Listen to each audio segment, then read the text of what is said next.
Assalamualaikum warahmatullahi wabarakatuh. Bismillahirrahmanirrahim. Innal hamdalillah nahmaduhu wa nasta'inuhu wa nastaghfiruh wa na'udzu billahi min syururi anfusina wa min sayyiati a'malina. May yahdihillahu fala mudilla lahu wa may yudlil fala hadiyalah. Asyhadu an la ilaha illallah wa la syarika lahu wa asyhadu anna Muhammadan 'abduhu wa rasuluhu la nabiyya ba'dah. Allahumma shalli wa sallim wa barik ala nabiyil karim Sayyidina wa maulana Muhammadin wa ala alihi wa sahbihi ajma'in. Amma ba'd. Para pengasuh pondok pesantren di sekitar Yayan Kediri, pada kesempatan ini saya mewakili Bapak Ibu sekalian, izinkanlah saya untuk memberikan satu sambutan atas nama pengasuh beberapa pondok pesantren di sekitar Yayan Kediri.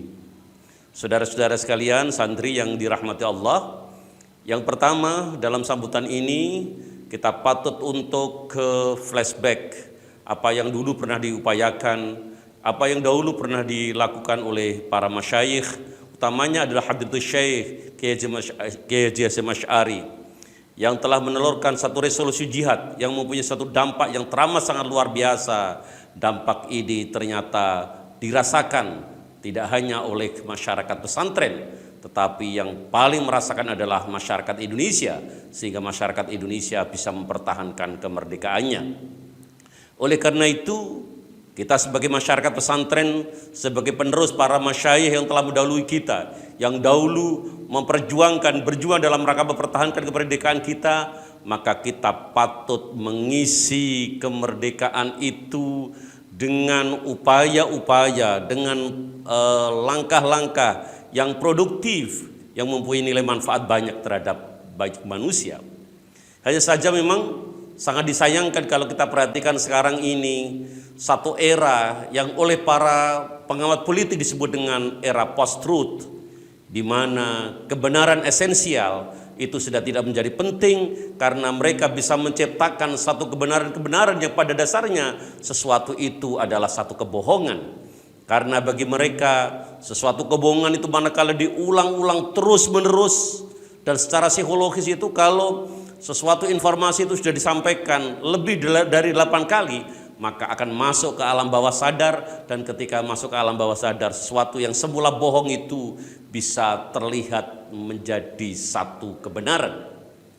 Satu realita seperti ini, saudara, ternyata sudah diprediksikan oleh Rasulullah Muhammad SAW, yang diabadikan oleh Imam Hakim dalam kitab Al-Mustadrak Al-Sahihain an Abi Hurairah radhiyallahu an, qala Rasulullah sallallahu alaihi wasallam, sayati ala nasi sanawatu khadda'at, akan datang bagi satu manusia, bagi satu masa-masa yang penuh dengan tipu daya. Yusaddaqu fihal kadhibu, pada kesempatan yang masa-masa penuh tipu daya itu, seorang pembohong dianggap benar. Wa yukadzabu fihal shadiqu, sementara orang yang jujur dianggap pembohong. Wa yu'tamanu fihal khainu, seorang pengkhianat dikasih amanah. Wa yu'tamanu fihal wa yukhawwanu fihal aminu, sementara orang yang amanah dikhianati.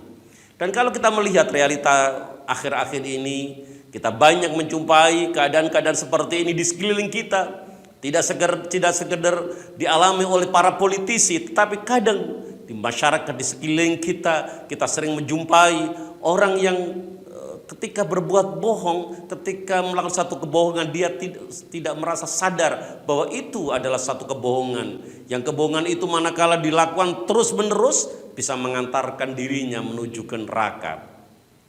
Ketika suasana saling membohongi dan seterusnya itu sudah terjadi di mana-mana, kata Rasulullah, wa yatakallamu fi arwaibidah, maka yang banyak berbicara adalah arwaibidah. Para sahabat waktu itu bertanya, wakila wa marwaibidah, Rasulullah ditanya, ruwaibidah itu seperti apa ya Rasulullah?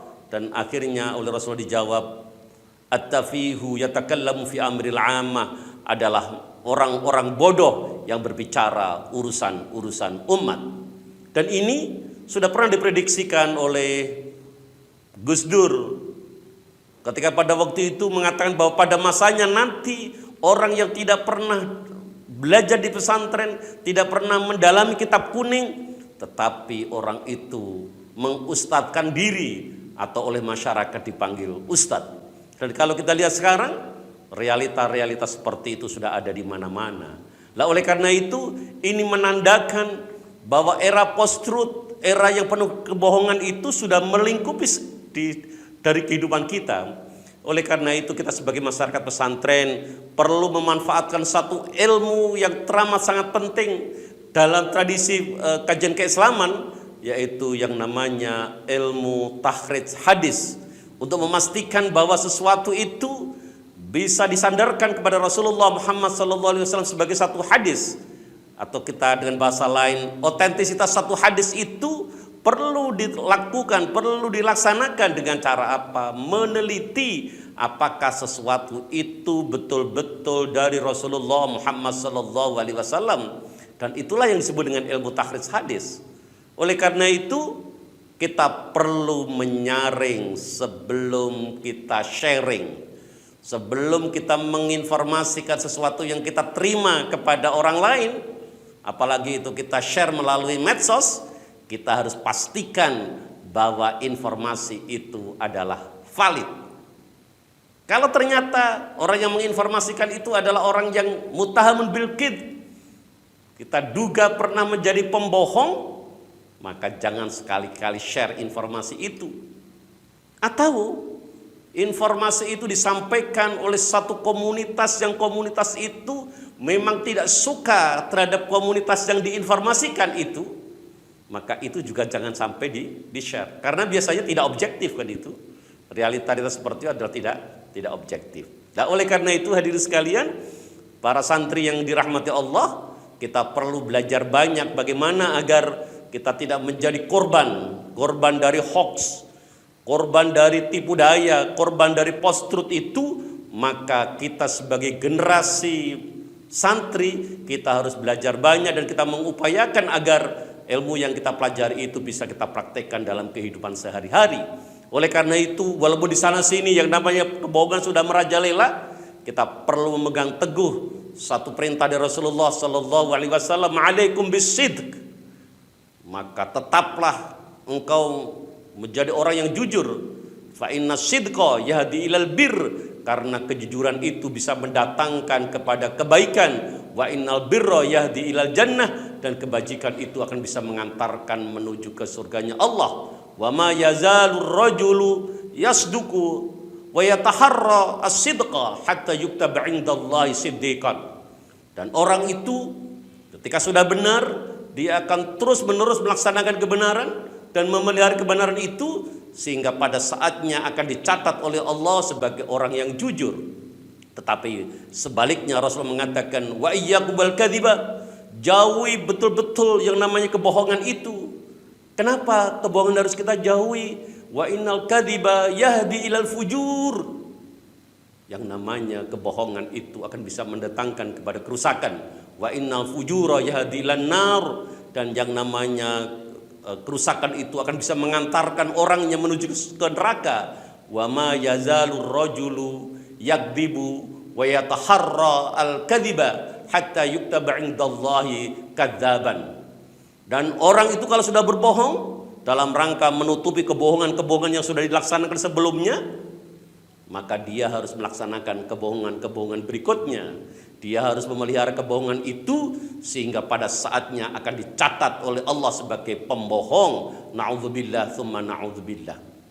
Oleh karena itu senantiasa mengikuti apa yang dibimbingkan oleh para masyayikh, apa yang pernah panduan-panduannya sudah diberikan oleh Allah sama Rasulnya. Ini menjadi sesuatu yang penting dalam rangka apa? Mengarungi satu kehidupan kita ke depan, agar apa yang namanya santri, yang namanya Islam bisa ya'lu wa la yu'la alaih. Di samping itu, saudara-saudara sekalian, ketika kita ingin ke depan menjadi orang yang bermanfaat, karena apa? Rasulullah sudah bersabda, ahabbun nas ilallahi anfa'uhum linnas, bahwa manusia yang paling dicintai oleh Allah itu adalah orang yang paling bermanfaat terhadap sesama. Oleh karena itu, agar kita menjadi hamba Allah yang bermanfaat, kita perlu mengetahui bagaimana perkembangan masyarakat, bagaimana perkembangan ilmu pengetahuan, bagaimana perkembangan ilmu buatan dan teknologi. Seluruh itu harus kita ikuti Agar apa? Agar kita menjadi hamba Allah yang betul-betul sesuai, sholihun likulli zaman wal amkan. Kita akan menjadi orang yang sesuai menurut tuntutan zaman dan tuntutan tempat, tuntutan situasi dan kondisi. Oleh karena itu kita perlu mengikuti perkembangan itu. Oleh karena itu santri tidak boleh ketinggalan zaman. Kalau dahulu orang mengatakan bahwa ilmu yang bermanfaat itu cirinya apa? Ilmu yang dilakukan, ilmu yang diajarkan, ilmu yang ditulis. Sangat boleh jadi sekarang ilmu yang bermanfaat itu dikasih tanda berikutnya apa? Adalah ilmu yang direkam menjadi satu video dan video itu di-share dalam channel YouTube. Kenapa? Dengan cara seperti ini maka ilmu di pesantren itu bisa dinikmati, bisa dipelajari oleh banyak orang. Walaupun tentu kita sangat mendorong pada santri, jangan sampai kita hanya belajar melalui apa? Melalui channel YouTube. Tetapi kita harus betul-betul ketemu langsung, kita belajar langsung dengan para masyayikh. Karena dengan cara seperti itu, insya Allah ilmu kita akan menjadi tambah barokah. Tetapi terlepas dari itu bahwa kita sebagai masyarakat pesantren mengikuti seluruh perkembangan, mengikuti satu tuntunan zaman dengan parameter-parameter yang positif, itu menjadi sesuatu yang sangat penting kalau kita berkeinginan sebagai masyarakat pesantren betul-betul bermanfaat banyak di tengah-tengah masyarakat. Saya secara pribadi sering merenung, sering berkeluh kesah. Kenapa? Karena ternyata media sosial yang terkait dengan kajian-kajian ilmu keislaman tidak banyak diisi oleh masyarakat pesantren yang berhaluan Ahlussunnah wal Jamaah Nahdliyah, tetapi ternyata banyak diisi oleh komunitas-komunitas lain yang suka membid'ahkan apa yang menjadi kebiasaan di tengah-tengah masyarakat. Diisi oleh banyak komunitas yang sering menyalah-nyalahkan komunitas yang lain, sehingga apa? Terjadinya berbagai kegaduhan dalam beragama, sebagaimana yang pernah terjadi akhir-akhir ini di daerah Tulungagung atau Trenggalek itu, yang terjadi di Solo, terjadi di beberapa tempat. Itu lebih disebabkan karena apa? Lebih disebabkan karena media sosial tidak banyak diisi oleh masyarakat pesantren yang mempunyai faham Ahlussunnah wal Jamaah Nahdliyah yang sering disebut dengan Islam wasatiyah.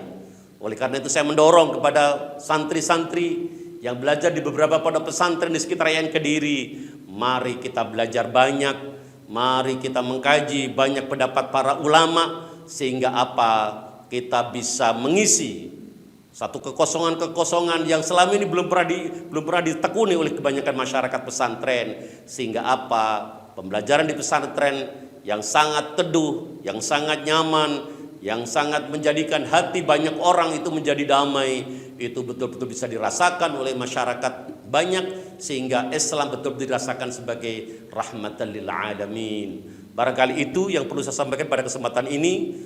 Semoga apa yang saya sampaikan ini mempunyai nilai guna dan manfaat untuk seluruh santri, utamanya adalah santri-santri yang sedang belajar di beberapa pondok pesantren di sekitar Yayan Kediri, dan terlebih utamanya terhadap diri saya sendiri. Semoga kita betul-betul dicatat oleh Allah sebagai bagian dari hambanya yang senantiasa meningkatkan ketakwaan, dan semoga di akhir hidup kita nanti bisa husnul khatimah. Sesuatu yang keluar dari lisan kita adalah ucapan la ilaha illallah. Semoga seluruh kita nanti bisa bersama-sama mendapatkan rahmatnya Allah, surganya di akhirat kelak. Ihdinas siratal mustaqim, wallahul muwaffiq ila aqwamit thoriq. Wassalamu alaikum warahmatullahi wabarakatuh.